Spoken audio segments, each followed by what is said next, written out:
Assalamu alaikum students. My name is Professor Kulsum Reza and I'm your biology lecturer. Students, आज जो हमने topic basically discuss करना है that is about the female reproductive organ.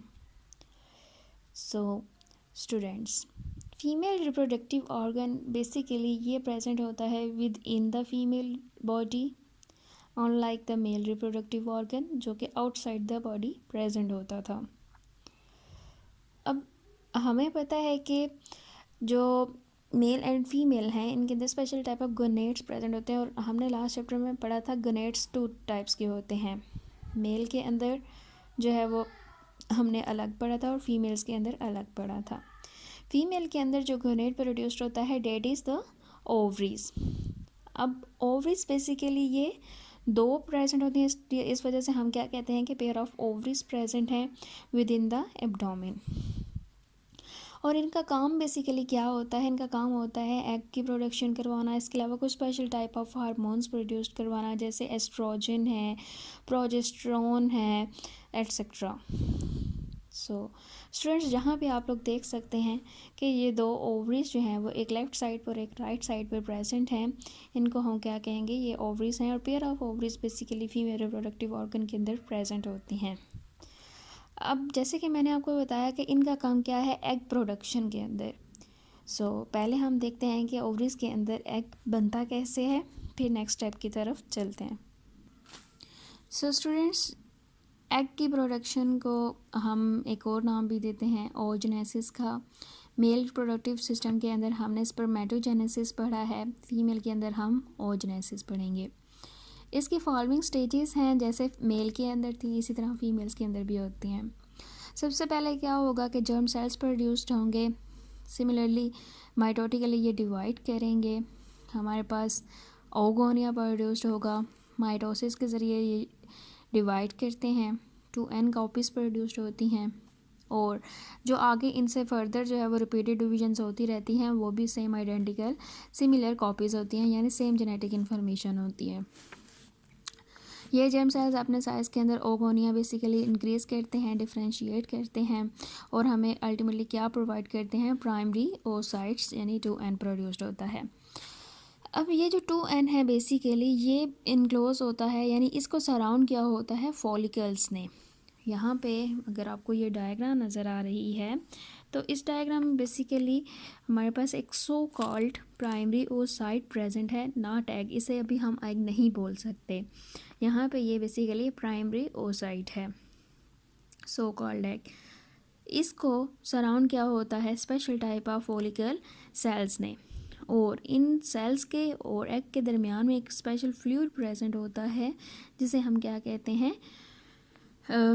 Egg fluid आप इसे कह सकते हैं for the nourishment of the egg.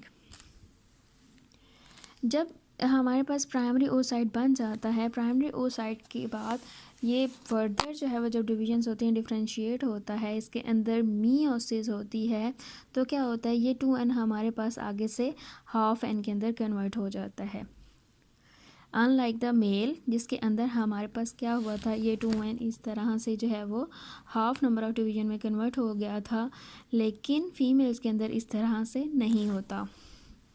Females के अंदर जब रिडक्शन डिवीजन होती है, जब जेनेटिक क्रोमोसोम ने हाफ होना होता है, तो क्या होता है कि हमारे पास जो है वो एक n बनता है और दूसरी तरफ पर पोलर बॉडीज़ बनती हैं.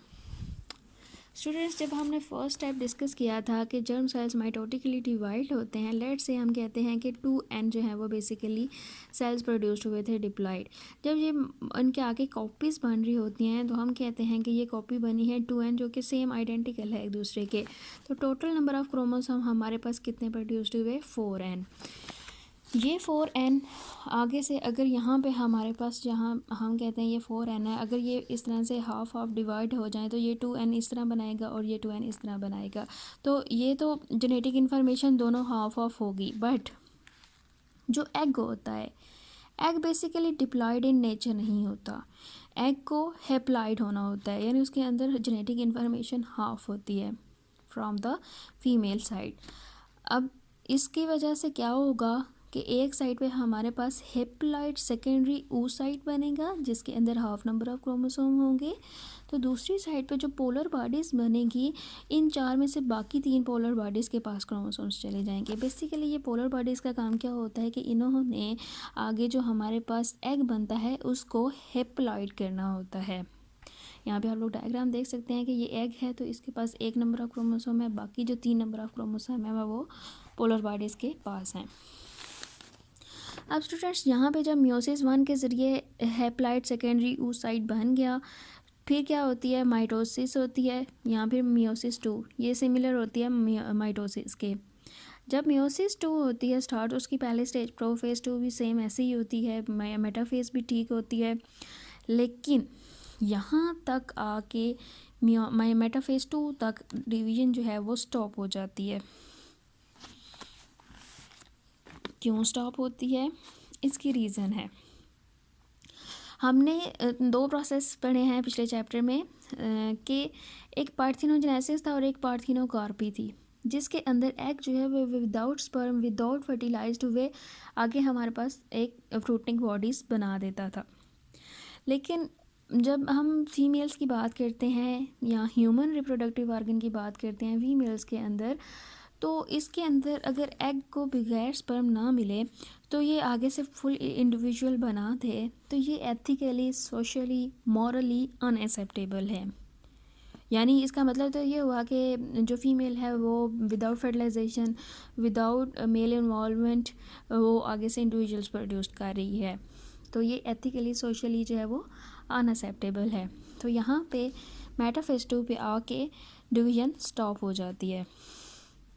फिर जब हमारे पास स्पर्म जो है वो फीमेल रिप्रोडक्टिव ट्रैक में आता है तो बाकी की डिवीज़न स्टार्ट हो जाती है। जैसे ही स्पर्म एंटर हुए, यहाँ से एनाफेज 2 स्टार्ट हुई, टीलोफेज 2 स्टार्ट हुई, एग बन गया इस साइड पे और यहाँ पे पोलर बॉडीज़ बन गई। अब यहाँ से जैसे ही फीमेल से ओवरी से एग रिलीज़ होगा, आउटसाइड द बॉडी जो है वो आउटसाइड द ओवरी जो है वो स्पर्म प्रेजेंट होंगे, दोनों की फर्टिलाइजेशन होगी और क्या बन जाएगा, यहाँ पे हमारे पास ज़ाइगोट बन जाएगा जो कि आगे पूरे जो है वो इंडिविजुअल के अंदर कन्वर्ट हो जाता है। सो स्टूडेंट्स, ये बेसिकली आपके लिए एक समझने वाला टॉपिक था कि आपको शॉर्ट क्वेश्चंस में भी ये आ सकता है कि why the division stop at the metaphase 2 in the female reproductive organ. So आप कह सकते हैं कि एग तब तक फर्टिलाइज नहीं होता या उसकी डिवीज़न तब तक स्टार्ट नहीं होती मेटाफेज 2 से जब तक कि उसको स्पर्म जो है वो ना मिल जाए। So this is about the oogenesis in the females कि जर्म सेल से एग बनने तक का जो है वो क्या क्या स्टेजेस थी। आई होप स्टूडेंट्स आपको अच्छी तरह से समझ आ गया होगा कि एग कैसे प्रोड्यूस होता है फीमेल रिप्रोडक्टिव ट्रैक के अंदर, ओवरीज के अंदर, यहाँ पे जो है वो एग की प्रोडक्शन कैसे हुई थ्रू oogenesis, उसकी स्टेजेस आपने बड़ी डिटेल के अंदर पढ़ी हैं। नेक्स्ट चैप्टर में इंशाल्लाह हम डिस्कस करेंगे further topic. Okay, thank you for watching. अल्लाह हाफिज़।